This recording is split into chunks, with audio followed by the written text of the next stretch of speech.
Naughty Dog might be known for games like Uncharted 4 and The Last of Us, but before all of that, there was Crash Bandicoot. And believe it or not, I had never played them. I don't believe you. It's true. I had a PlayStation, but I got it kind of near the end of the life, and I had a PS2, but I had never played the original franchise. So with the Crash Bandicoot Insane Trilogy, I got to play it in full 4K. But we're going to talk about Crash 2 because I hated the first one so much that I didn't want to spend all my time hating on it. So Crash 1 wasn't really the best, in my opinion. You are correct, but I actually really enjoyed Crash 2, and I think it's fair to say that I understand why this game was so popular back in the day, but I don't know if I love some of the design choices that they made. So what's your experience with Crash? Like, what was it about Crash that you loved? I grew up with a PlayStation, and Crash and Spyro were my mascots. Those were the games that I had, where everyone else had the Mario with their 64 and their Sonic and their Sega and so forth. Like, I had the PlayStation, so all I really had was Spyro and Crash, and I just fell in love with those games, Crash just being the game that it is, my platform game to go to. Like, it was just something to enjoy as a kid, and the challenge within the game itself, just completing it as a kid, it's just such a great feeling. The parts I really liked about it were I liked the levels where it's just kind of more vertical versus like the side scrolling. I think that's where Crash really shines. You are kind of limited in your design because there's only so many things you can do with only being on one path or whatever. But those were fun because they had like a time trials feel to them, but as well as like a challenge of just the platforming. Whereas the kind of the 2D levels were not my favorite. They were fine, but I'm not a huge fan of the whole moving in 3 dimensions in 2D. To me, that seems like a really unnecessary design that was just kind of there to be like, you can move in 3D. Like, you don't really need to. But at the same time, that's what makes the game unique. Because, I feel like you didn't really have a lot of games like that back then. Like, again, not necessarily open world, but you can transition planes and so forth.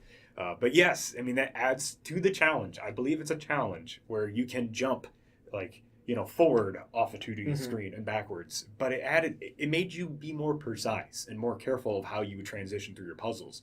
That's true, yeah, definitely. Precision is definitely something that you need, which is something I didn't really expect, to be honest. I thought it was just going to be more just basic platforming. But some of those levels, especially you've got like the alternate paths and everything, and that's probably, I think, the thing that I didn't expect the most about it was how much design was in it in just terms of these aren't just, one runs. There's a lot of levels have alternate paths. There's things to find. There's secret levels. There's secret worlds. And that's the stuff that I was kind of, I want to say, blown away about, the stuff that like caught my attention though. Because that's the kind of stuff I love Mario about. Like, I love doing Mario runs where you find all the secrets and, like 96 exits and stuff like that. So that was pretty cool. See, I feel like when people play Crash and they've never played Crash before, you look at it and they're like, oh, this is just going to be like an easy, simple game to play. You just go through your level and you're done. And it's really not. Like, the game has a challenge to the point where you get frustrated. But again, I think the reward of just finally being the level that you cone it for, 20 tries. It feels success, as in you practice this level now, you can get it down. And I'm pretty sure the next time you play that, whatever level it is, again, that you were struggling, you're just going to, I want to say, right like that, but you're going to get it down. Right, right. And I will say, I got more and more frustrated with the game as you got to the end.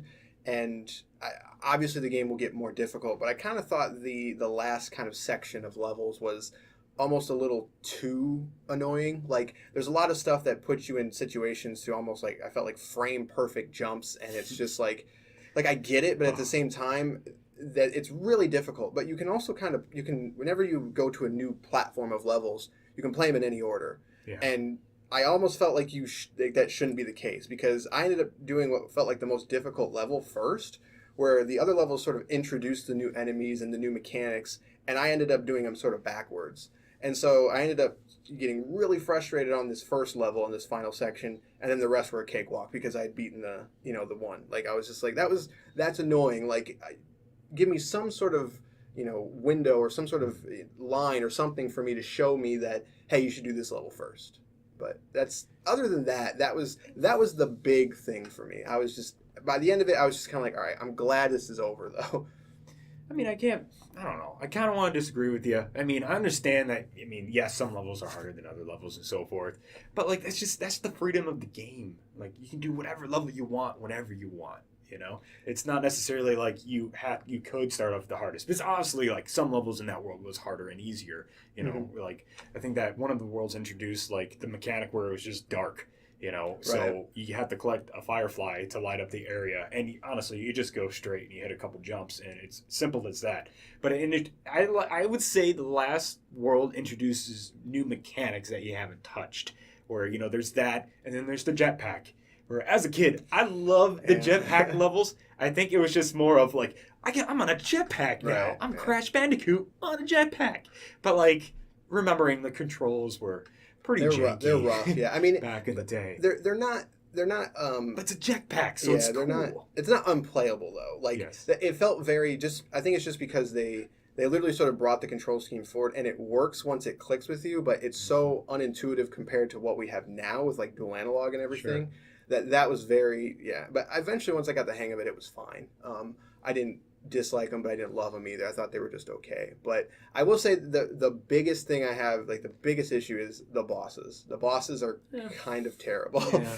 Like I mean, like not just like these aren't that great. They're pretty bad. Especially the last boss. I was shocked how easy it was and how quick it was. Like it was like 45 seconds, and I was like, wait, what? Like it's over? As a kid, I feel like maybe completing those were maybe a little more difficult than what they are now.